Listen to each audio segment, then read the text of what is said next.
us some fresh insights on Black involvement with the Republican Party are three Black Republicans. We have Mr. Andrew Brown, who's a businessman from Jeanerette, Louisiana. He's an alternate delegate to the Republican Convention. Ernie Ladd is on the steering committee for Vice President Bush. He is from Franklin, Louisiana. And Linton Ardwin is a Republican and the Assistant Secretary of the Office of State Parks, Department of Culture, Recreation, and Tourism. Welcome to folks. Mr. Brown, I'll start the questioning with you. Mr. Nungesser said that he feels the reason why there are so few Blacks in the Republican Party is that on a national and on a local level, the Republicans have yet to find the key to attracting large numbers of the minority. What do you suppose that key is going to be? Well, I think it's probably a combination of things. One, we have to first of all identify some of the existing problems that peculiar to minorities. And of course, once we begin to address those particular problems, i.e., if you will, jobs and job opportunity, when we talk about opportunity and economic development, we're talking about the first people to be hired and of course, the first one to be fired in the process. If we're going to make an impact into the Black community, it is, we're on record as saying that we need to go out and start go into the Black community and creating job opportunities. The one does not discriminate, I think, in terms of party of choice, whether or not he or she is white, but whether or not one has food in his pocket and a shelf over his home. Mr. Ladd, are you in accordance with that? Are you in agreement with that? I agree entirely, because as you said earlier, the last to be hired and the first to be fired in most cases, it doesn't have to be a specific reason. And one of the things that the state of Louisiana is doing right now, and has done, I've known some Black people that graduate from Southern and from Grambling had to go to other states to get a job, that it has nothing to do with whether they're Republican or Democrat, but if you educate them in the state, you should be able to house them and feed them, It's not just the particular party, it's the whole structure of the state. And when you're cutting back now, I was up at Grambling, Alabama a couple of weeks ago, and I watched 18 people lose their position there. That's harsh. Mr. Ardwin, what's the key to attracting more minorities to the Republican Party? Well, I agree in what has been said by both Andrew and Ernie. And not to seem redundant, I think the key is going to be sensitivity. And sensitivity of the Republican Party to economic development issues. And that translates into job opportunities. The Republican Party is going to have to broaden its base. They're going to have to go out into the Black community and really generate some genuine concern and show the majority of the Black constituency that they are keenly concerned with getting the support of Black voters throughout the country and, of course, here in Louisiana. When we decided to tackle this issue of Blacks in the Republican Party, I had a bit of difficulty not just locating Black people who were Republicans, but in getting the ones who were proclaimed Republicans to talk about it on camera. Sure. One gentleman said that he was starting a business, and having been identified as a Black Republican before did not help him before when looking for a job, and he was afraid that it would hurt his business.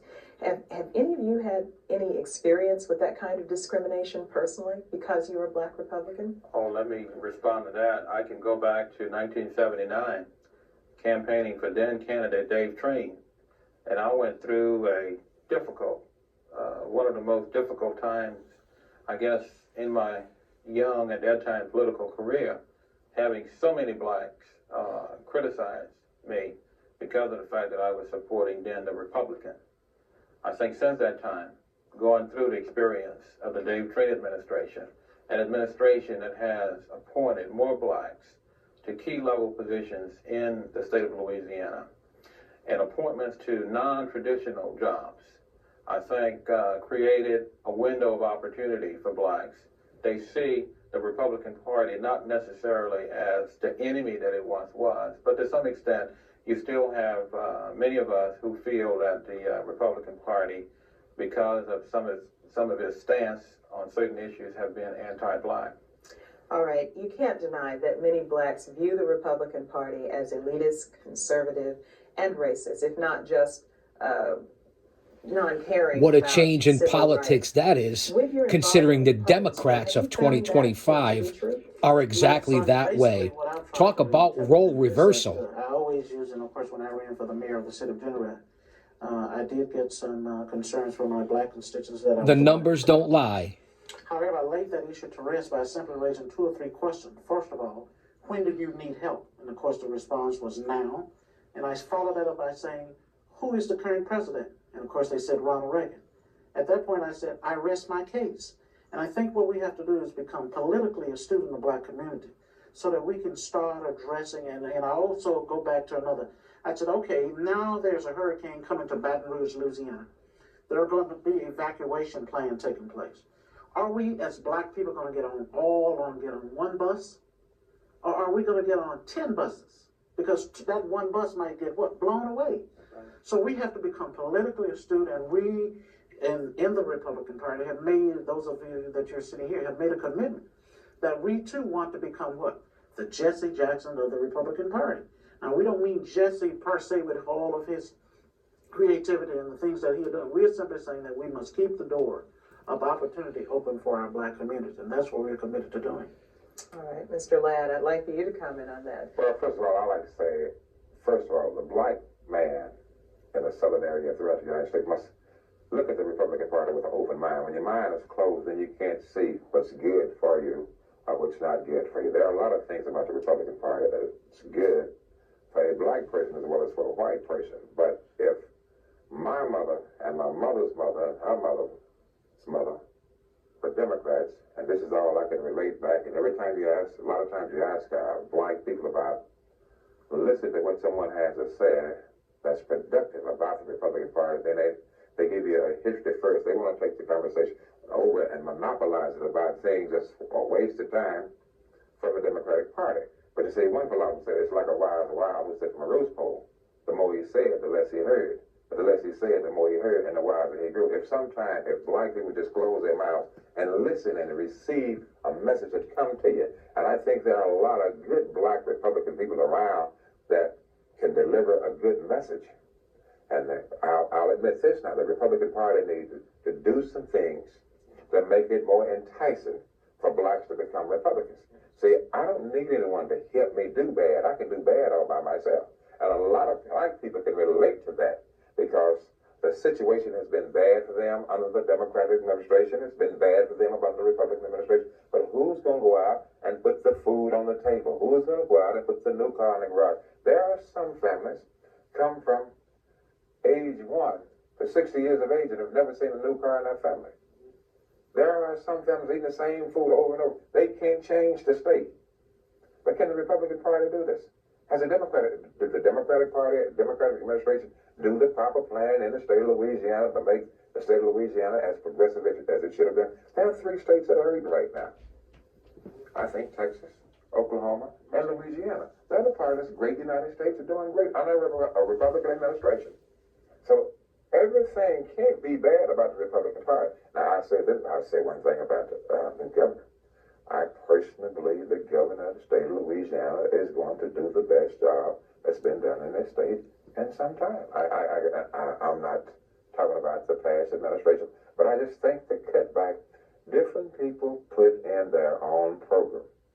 Then the money just starts dwindling and dwindling and dwindling. Then there is no money. Somebody has to cut back and get the budget in line. Yes. And I think this governor right here is doing the proper cutback. I know a lot of black people are going to cry. Well, we're only 22% of the minorities. We're the 22% of the people in this country. So there are going to be more white people affected than there will be black on the cutbacks. But we might cry the loudest, but the black people, if we get together and do the first thing, put quality in our head, get a quality education. See, if you put quality in your head, quality will come out of your head. If you put garbage in your head, then garbage will come out of your head. So what I'm saying right now, and in my parish, there's a 51% dropout in students. We got to cut that down to like a 10 or 15 or 20%. 10% of all the girls become pregnant. I had children one time enough. These are some of the things. We must start the education at home. And then go, so we need help here. Who can help you? If the Republican Party can help you, step into the Republican Party. The Republican Party, I help you. If they can't, listen first of all. Don't come and tell about my mama was this, my daddy was this, my mama's mama, my mama's mama's mama. On down the line. That look. If a Ernie kid Ladd was a on drugs brilliant today, man. I don't want to know what started him on drugs. I want to know what can we do to stop the problem. We want to save the kids. Mr. Ardoin, I'd like you to pick up the conversation there. Blacks continue to perceive the Republican Party as racist, as elitist, as conservative, and not in their favor. Again, I'll say, what a role reversal here 40 years later. The leadership within the ranks of the Democratic Party. Listen, have always, this is history in the making. created Here in the that- time machine, that kind of this was symbolism. taped in the early I think what we- 1980s. As black folks have to do is change that And how symbolism far to in reality. actuality we have And the come. reality is that, as Andy alluded to, is that we are not competing with anyone within the ranks Just of my the Democratic opinion. Party as black Republicans. We have the same agenda. Our agenda is about education. Our agenda is about creating jobs and so forth. So it's not about competition. It's about how can we exist and give equal opportunity and develop some meaningful coalitions. And this is what we are attempting to do. I have always maintained with my friends when I was criticized years ago about changing We've my come a party long way, affiliation, baby. that the But reason this why new I did generation it because the lines and were new shorter. Democratic Party They have to stay wants in to line set and us become back 50 a years. Republican. But on a serious note, That's I think just the for too long, facts. we as black folks have been participating in the political arena, and our participation has been too predictable. And I think we need to bring about some unpredictability. Let me interrupt for a second. During the campaign for Paul Hardy was running for lieutenant governor. For the Democratic Party, a black organization made a commercial said, I guess I have to take my old grandma in a wheelchair to go and vote to keep the Republican out. See, what black people don't understand, the Mexican people got together and stopped the Frito Bandino commercial by degrading its race. The Indians got together and stopped degrading the Indian people about every war they come up in. If the Indian win, it's great massacre. If the white man win, it's great victory. You see, it's the same thing. Each one in a battle, but they're just the name and title. If a black man speak out, he's a militant. If a white man speak out, he's got something to talk about. So all I'm saying now, first of all, let black people come together and be able to listen to one another and be able to work with one another. Put a project together, a program together that's going to be beneficial to our black children. See, stop black parents from fighting on the wrong side of the track with their kids, programming their kids with poison. This is the first thing that has to happen, and then we can go to the Republican Party or the Democratic Party. I don't want all blacks to be in the Republican Party. I don't want all blacks to be in the Democratic Party. We want a balance. We don't need no 95% versus 5%. Let's get 50% of the jobs in the black community, in the Republican Party, get 50% of the jobs in the Democratic Party. Let us, first of all, understand one another. We know there's a Herculean task out in front of us. We can conquer this thing. And I think right now the state of Louisiana has had the Democrats for a long period of time. And how much better are the blacks right now from the Democratic Party? I think you need to take a look at the Republican Party and find out what can happen. What will happen if you go to it with an open mind? That's all I ask. Mr. Brown, Yes, please. you were about to make a comment. Well, I think I was going to piggyback on what Lynn had alluded to, is that we're concerned, we too have an agenda, and that agenda is creating jobs in our community, eliminating drugs in our community, improving the education of our school system so that our children will become participants in a society in which we all contribute to. And we go back, we come from a heritage of long line of heritage from Africa. Everybody seems to forget about the blacks' contribution to the building of America. And it didn't come under Republican or Democrats. We did this as a people. And what we're saying now is that we want to make certain that all parties are sensible and also sensitive to what? The need of the black community. That's what we're saying. That's the bottom line. And we all look forward to a time when it's no longer an issue of black and white. That's correct. That's correct. Thank you very much for appearing on Folks. Thank you.